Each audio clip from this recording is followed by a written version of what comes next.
uyu munsi mwiza wibuka itariki wavutseho ugira umunsi mwiza isabukuru nziza kuri uyu munsi mwiza wibuka itariki wavutseho ugira umunsi mwiza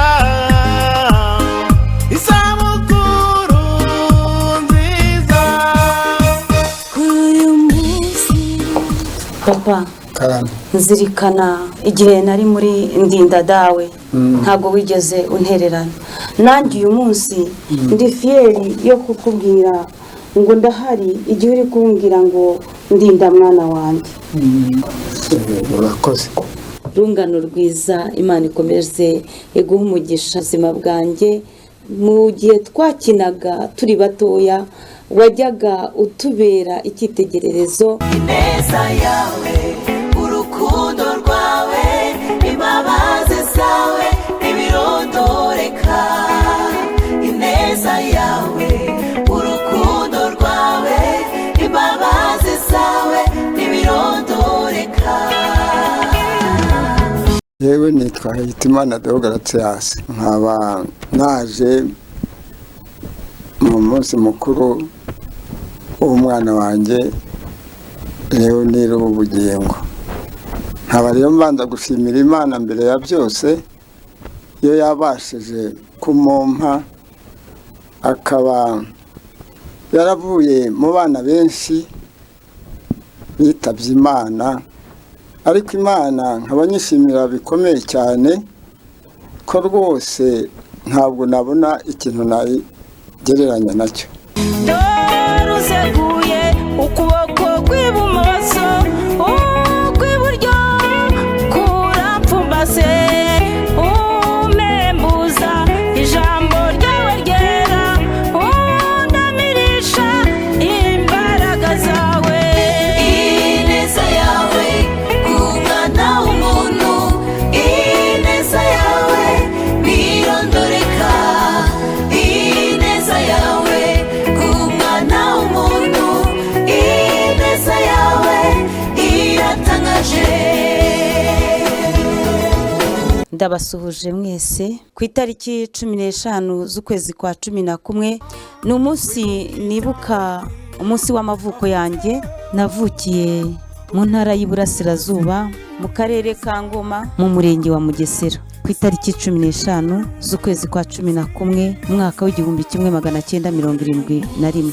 Uyu munsi ndashima Imana ko yakoze imirimo n'ibitangaza kuri iyo tariki. Ubwisabukuru yanjye uyu ni umunsi udasanzwe mu buzima bwanjye, ni umunsi wo gushima Imana. Ijambo ry'Imana riri kumfasha kuri uyu munsi mukuru w'isabukuru y'amavuko yanjye ryanditse muri Zaburi ibice 9 umurongo wa 1 n'uwa 2. Handitse ngo ndashimisha Uwiteka umutima wanjye wose, ndatekerereza abantu imirimo yawe yose itangaza, ndakunezerwa ndakwishimira isumba byose ndaririmba ishimwe ry'izina ryawe. Ni iby'igiciro, ni ibyo gushima Imana.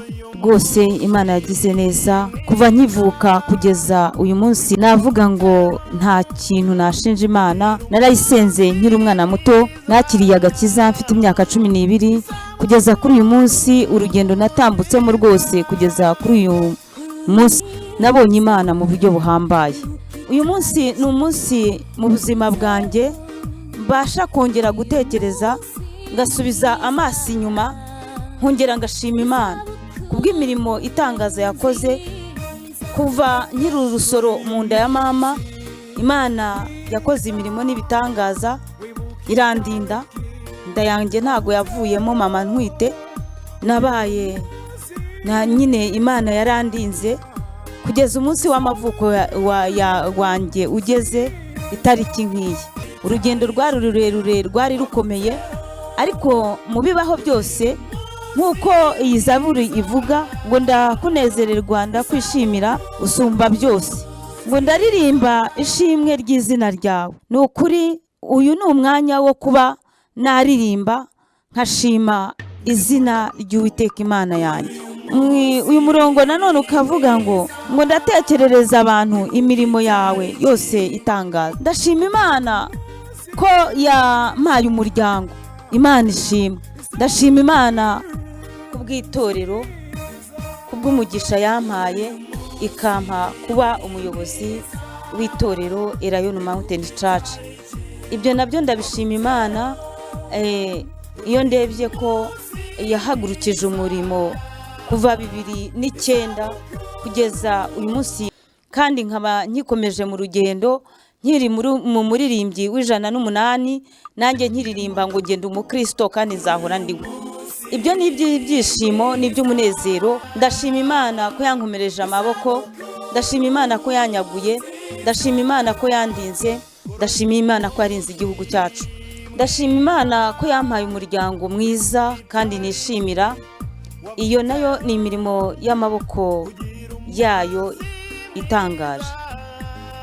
Ndashima Imana kubw'ababyeyi yampaye.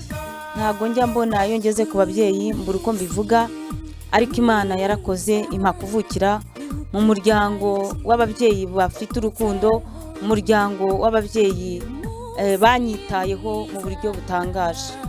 Njya ntekereza impano nabaha nkasanga ntabona impano ihwanye n'ibyo bakoze n'uburyo kibanyitayeho. Ndashima inshuti nyinshi zagiye zibana nanjye muri ubwo buzima butandukanye, babaye abajyanama banjye beza, babaye inshuti zanjye nziza. Abo bose ndabashimira Imana. Imana rero ibaha umugisha. Ndashima Imana rero ku bwanyu mwese mwitabiriye mwishimanye nanjye uyu munsi w'isabukuru nagize. Imana ibaha umugisha ku bwa byinshi Imana yakoze. Imana ishimwe. Nongeye gusubiza amaso inyuma, sanga Imana yarakoresheje imbaraga nyinshi kugira ngo ngere kuri uyu munsi ndi muzima. Imana rero ihabwa icyubahiro.